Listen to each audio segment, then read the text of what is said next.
That baptism is the starting point, not the ending point. By the way, many people may not know this.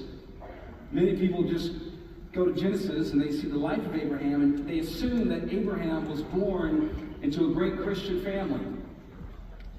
That the roots of Yahweh, the roots of God was already instilled in his life, so when God called him, he just responded. In fact, let me give you a shocker so that we know the kind of people that God calls to serve him. Well, let's just first, before we get to Abraham, take a look early on. Moses. And God sees Moses, and Moses is this really weak and feeble man. He's not a leader of leaders. He's very passive. He's not strong by any means. It's not someone any of us would probably pick to lead us in anything. Not to mention, the scripture says he has a stuttering problem. So he's not a great communicator. And God goes to him and says, Moses, I want you to lead my people. Be the commander-in-chief. I want you to lead. And you have to be strong. And you got to be courageous. Are you ready to do this? It's an incredible call, Moses. I have picked you to do something incredible. And Moses looks at the call, and what does he think? This call is way too big for me. There's no way I can do this. That's right. No way. And so Moses gets the reaction from God that's kind of like, don't you think I know this? It's why I chose you. And then you take a look at, if you want to keep going forward to see God's character, Noah. And take a look at Noah, who had his own challenges. If you ever study the life of Noah, you think you have family problems. If you want to feel better, read the life of Noah. The dude had incredible family challenges. The odds were against him. He probably wouldn't have been someone that any of us picked to save people.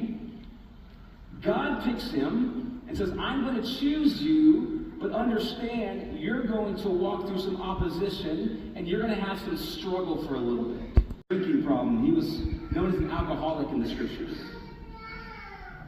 So now God chooses Noah, and the list goes on and on and on. When God chooses Isaiah, what does Isaiah say? I'm a man of unclean lips. You know what he's saying? I'm a sinner.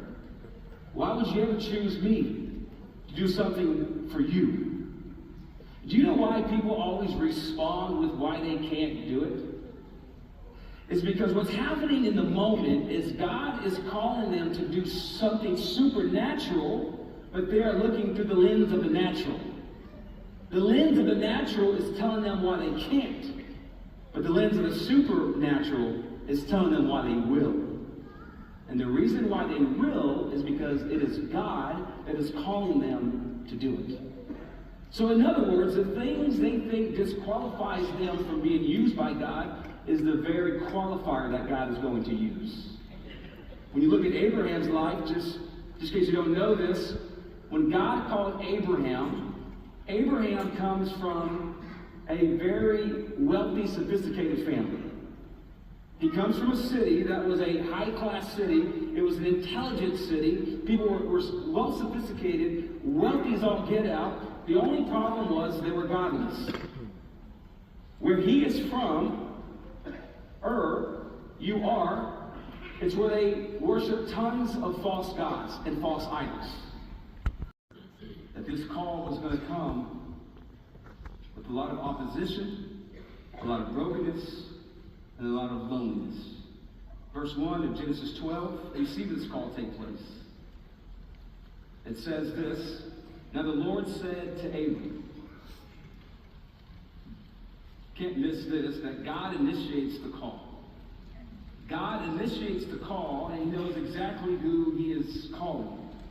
He goes to Abram, somebody who comes from a family that's worshiping false gods, and he tells them this. He just gives them a command, not totally giving them the full roadmap or picture of what he's calling them to do, but he just calls them. He says, go from your country and your kindred and your father's house to the land that I will show you.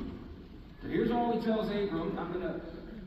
I'm going to interrupt your life, but I promise you it's going to be for my glory. It's going to be a better life than you could have ever written for yourself.